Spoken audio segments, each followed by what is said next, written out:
Saat ini kami akan memperkenalkan kelompok kami.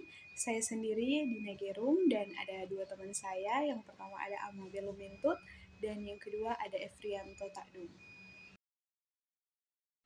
Dan subtopik yang akan kita bahas pada saat ini, yang pertama ada definisi audit, yang kedua ada manfaat audit, dan yang ketiga tujuan auditor, dan yang terakhir tanggung jawab auditor.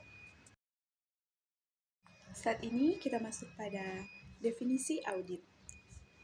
Audit merupakan sebuah proses pengumpulan serta pemeriksaan bukti mengenai informasi guna menentukan dan membuat laporan terkait tingkat kesesuaian antara informasi dan kriteria yang ditetapkan. Pengertian lainnya, audit adalah evaluasi laporan keuangan suatu usaha yang dilakukan secara independen dan objektif. Definisi audit dari sumber lain adalah pemeriksaan yang dilakukan secara kritis dan sistematis, bersifat independen terhadap laporan keuangan yang telah disusun oleh manajemen, serta disertai dengan catatan-catatan pembukuan dan bukti pendukung. Saat ini kita masuk pada manfaat audit. Yang pertama ada manfaat bagi pihak yang diaudit, seperti yang sudah disebutkan di atas. Audit dapat menambah integritas laporan keuangan agar dapat dipercaya untuk kepentingan pihak eksternal. Audit juga dapat mencegah terjadinya fraud atau menemukan adanya fraud yang dilakukan oleh pihak internal perusahaan. Manfaat audit bagi pihak lain dalam dunia usaha. Pihak lain dalam dunia usaha yang dimaksud di sini adalah karyawan perusahaan atau kreditur.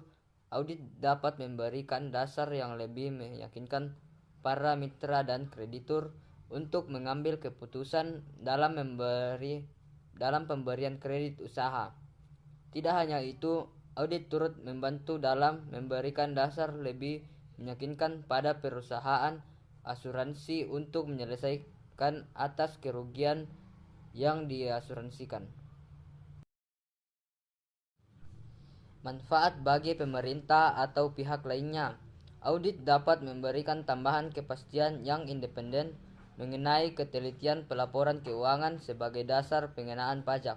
Tidak hanya itu, audit bermanfaat sebagai dasar yang independen bagi pihak lain di bidang hukum untuk menyelesaikan masalah dalam kebangkrutan, mengurus harta warisan maupun harta titipan, dan menentukan pelaksanaan perjanjian persekutuan dengan cara sistematinya.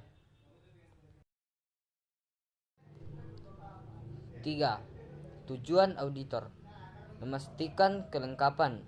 Tujuan audit yang pertama adalah memastikan kelengkapan yang dimiliki oleh sebuah perusahaan. Audit diperlukan untuk memastikan bahwa semua transaksi yang terjadi telah dicatat atau dimasukkan ke dalam jurnal dengan segala kelengkapannya. Yang kedua, memastikan ketepatan.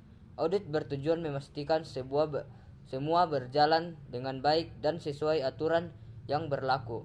Ini termasuk transaksi didokumentasikan dengan baik, perhitungan yang benar, jumlah yang tepat, dan pengklasifikasikan berdasarkan jenis transaksi.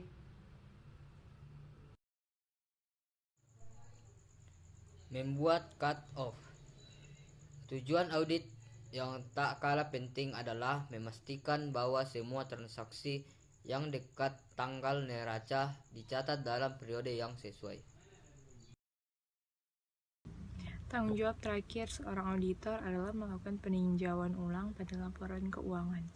Hal ini dilakukan untuk mengambil keputusan dan juga pendapat yang rasional atas laporan keuangan pada sebuah perusahaan atau lembaga yang bersangkutan. Selanjutnya, sikap dari auditor. Yang pertama ada sikap independensi, yang merupakan sikap seseorang untuk bertindak jujur, tidak memilih hak dan melaporkan temuan-temuan hanya berdasarkan bukti yang ada. Auditor diasumsikan memiliki independensi baik secara mental maupun fisik untuk Selanjutnya, sikap integritas dari seorang auditor.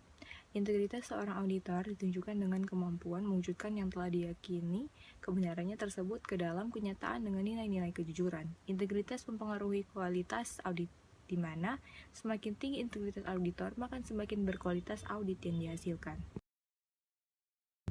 Selanjutnya, kompetensi. Kompetensi ini berhubungan dengan keahlian, pengetahuan, dan pengalaman, sehingga auditor yang kompeten adalah auditor yang memiliki pengetahuan, pelatihan, keterampilan, dan pengalaman yang memadai, yang di dalamnya tujuannya agar bisa berhasil menyelesaikan pekerjaan auditnya.